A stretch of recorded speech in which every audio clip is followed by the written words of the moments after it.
নমস্কার বন্ধুরা, প্রেরণা বাংলা মোটিভেশন চ্যানেলে সকলের আমন্ত্রণ রইল। আজকের পর্বে আপনাদের সাথে শেয়ার করতে চলেছি জীবনের এমন এক সত্য, যে সত্য আপনি যদি অনুভব করতে পারেন, আপনি যদি বিশ্লেষণ করতে পারেন, তাহলে আপনার জীবনটাই সম্পূর্ণ বদলে যাবে। আপনি আপনার জীবনকে নতুনভাবে দেখতে শিখবেন, আর আপনার জীবনের প্রত্যেকটা দিন হবে আনন্দের। আমরা জীবনে কি চাই? সফলতা, অর্থ, প্রভাব, প্রতিপত্তি, ভালোবাসা। ধরে নিন আপনার কাছে সব আছে, কিন্তু তার পরিবর্তে আপনি কি শান্তি পেয়েছেন?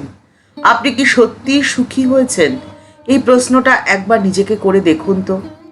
বর্তমানের এই অস্থির সমাজে, অস্থির পৃথিবীতে মানুষ সব কিছুকে নিজের মতো করে করতে চায়। সে মনে করে যে সে চাইলেই বুঝি সব কিছু তার মনের মতো হবে, সে সমস্ত কিছুকে নিজের নিয়ন্ত্রণে রাখতে পারবে। কিন্তু মজার কথাটি কি বলুন তো, আপনি যত বেশি ধরে রাখতে চাইবেন, ততই তা আপনার কাছ থেকে ফসকে যাবে। আপনি প্রকৃতির দিকেই তাকিয়ে দেখুন। পর্বত থেকে সৃষ্টি হয়ে নদী আপনি সমুদ্রে গিয়ে পৌঁছয়, কুড়ি থেকে ফুল আপনিই ফোটে। সেখানে তো কোনো জোর খাটে না, কারণ তারা জানে যে প্রবাহের সাথে চলাই হলো আসল শক্তি, আর সেই শক্তিকেই তারা ব্যবহার করে মাত্র। আধ্যাত্মিকতাও তো একই কথা বলে।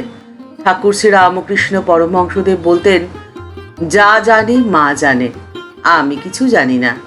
আর শ্রীমা সারদা দেবী ঠাকুরের এই ভাবকেই প্রকাশ করে বললেন, ঠাকুরের ইচ্ছে ছাড়া গাছের যে একটি পাতাও নড়ে না। এই কথার গভীর অর্থই হলো আত্মসমর্পণ। আত্মসমর্পণের শক্তি অসীম। ঠাকুর এবং মা ঠিক এই কথাটি বোঝাতে চেয়েছেন। আমরা শান্তি পাই না, কারণ কি জানেন? আমরা দোষ দেই। আমরা দোষ দেই আমাদের ভাগ্যকে, আমরা দোষ দেই পরিস্থিতিকে, আমরা দোষ দেই আমাদের নিয়তিকে। শ্রীমা সারদা দেবী বলতেন, যদি শান্তি চাও মা, কারোর দোষ দেখো না, দোষ দেখবে নিজের। আর কার্যক্ষেত্রে আমরা করি ঠিক উল্টোটা। অন্যের দোষ দেখে নিজে চিৎকার করে বলি, আমরা শান্তি পাচ্ছি না। কিন্তু কেন শান্তি পাচ্ছি না, এই প্রশ্নের উত্তর আমরা খুঁজে পাই না। যে প্রশ্নের উত্তর শ্রীমা অনেক আগেই দিয়ে গেছেন। বাস্তবে আমাদের অশান্তির কারণই হলো আমাদের অস্থিরতা, আমাদের ভয় আর আমাদের অতিরিক্ত চাহিদা। আমাদের চাহিদা বেশি বলেই চাহিদা পূরণ না হওয়ার অস্থিরতা আমাদের কুঁড়ে কুঁড়ে খায়। আর শ্রীমা ঠিক এই কথাটিই বলেছেন। শ্রীমা বলেছেন, মন যেমন জগৎ তেমন। বাস্তবিকই তো তাই। আপনার মন যদি অশান্ত হয়, তাহলে সমস্ত কিছু থাকা সত্ত্বেও আপনার মনে হবে যে এই পৃথিবীটা অশান্তির, অস্থিরতার। আর আপনার মন যদি শান্ত থাকে, হবে ঠিক এর উল্টোটা। আপনি থাকবেন সব সময় আনন্দে। আর আপনার মন তো তখনই শান্ত থাকবে যখন আপনি বুঝে যাবেন জীবনের আসল সত্যি।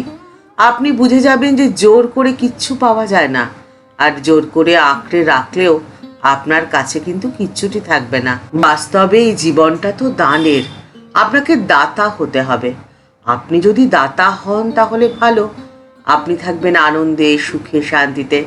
কিন্তু আপনি যদি দাতা হতে না চান, আপনি যদি চান সব কিছুকে আপনি আঁকড়ে ধরে রাখবেন, সব কিছু আপনার ইচ্ছে মতো চলবে, তাহলে আপনি তো মস্ত বোকামি করবেন। কারণ প্রকৃতি আপনাকে যা যা দিয়েছে এক এক করে সব কিছু ছিনিয়ে নেবে।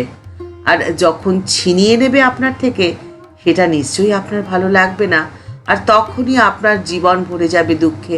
এই কথাটি আপনার কাছে যদি অবিশ্বাস্য বলে মনে হয়, তাহলে নিজেকে আয়নার সামনে দাঁড় করান। 5 বছর আগের আপনি আর আজকের আপনি, দেখবেন কতখানি পরিবর্তন। 5 বছর আগের আপনার পরিবেশ এবং পারিপার্শ্বিকতার সাথে আজকের পরিবেশ এবং পারিপার্শ্বিকতার অনেকটা পার্থক্য আপনি স্বচক্ষেই দেখতে পাবেন। তাই আপনাকে ছেড়ে দিতে হবে। যেদিন থেকে আপনি ছাড়তে শুরু করবেন, সেদিন থেকেই আপনার জীবনের পরিবর্তন হতে শুরু করবে। আপনার জীবনে আনন্দ আসতে শুরু করবে। আপনি আনন্দে থাকতে পারবেন। এবার প্রশ্ন হলো, আপনি কি কি ছাড়বেন? আপনি পরিস্থিতিকে নিয়ন্ত্রণ করা ছেড়ে দিন। আপনি জানবেন যে আপনার ইচ্ছে মতো কিচ্ছু হবে না, যা হওয়ার তা হবেই। আপনি ছেড়ে দিন প্রতিশোধ স্পৃহা। কেউ আপনাকে অপমান করেছে, অবহেলা করেছে, অসম্মান করেছে, তাদের প্রতি কোনো প্রতিশোধ স্পৃহা আপনি মনের মধ্যে রাখবেন না। ছেড়ে দিন না সময়ের হাত। আপনি ছেড়ে দিন আপনার না পাওয়ার হিসেব কষতে। আপনি জীবনে কি কি পাননি সেই হিসেব কখনো কষতে যাবেন না। শ্রীমা সারদা দেবী বলে গেছেন, সন্তোষের সমান ধন নেই। আপনি যদি আপনার মানসিক সন্তুষ্টিকে ধরে রাখতে চান, তাহলে আপনার মনকে পূর্ণ হতে হবে, শূন্য নয়। আপনি যদি মনকে পূর্ণ করতে চান, তাহলে না পাওয়ার হিসেব নয়, আপনি হিসেব কষুন আপনি কি কি পেয়েছেন। আপনি যদি আপনার জীবনের পাওয়ার হিসেবটি কষতে বসেন, তাহলে আপনার অন্তর ধীরে ধীরে পরিপূর্ণ হয়ে উঠবে। আর আপনার পরিপূর্ণ অন্তরেই তো ঈশ্বর বিরাজিত হবেন। আর তখন আপনার জীবনের আনন্দ হবে অক্ষয় আনন্দ। ঠাকুরমা ও স্বামীজির চরণে আভূমিলুণ্ঠিত প্রণাম জানিয়ে আজকের পর্ব এখানেই শেষ হলো। প্রতিদিন যদি এরকম নিত্য নতুন মোটিভেশনাল স্টোরি শুনতে চান, মোটিভেশনাল কথা ভিডিও দেখতে চান, তাহলে এই চ্যানেলটিকে সাবস্ক্রাইব করে রাখুন। বেল বাটনটি ক্লিক করে দিয়ে অল বাটনটিতে ক্লিক করে দেবেন। আর এই ভিডিওটি ভালো লেগে থাকলে লাইক বাটনটি প্রেস করে দিতে পারেন। আর আজকের এই ভিডিওটি অনেকের সাথে শেয়ার করে তাদের জীবনকে পরিপূর্ণ করে দেওয়ার সুযোগ রইল আপনার কাছেই। দেখা হচ্ছে পরের পর্বে। নমস্কার, ভালো থাকবেন, সুস্থ থাকবেন।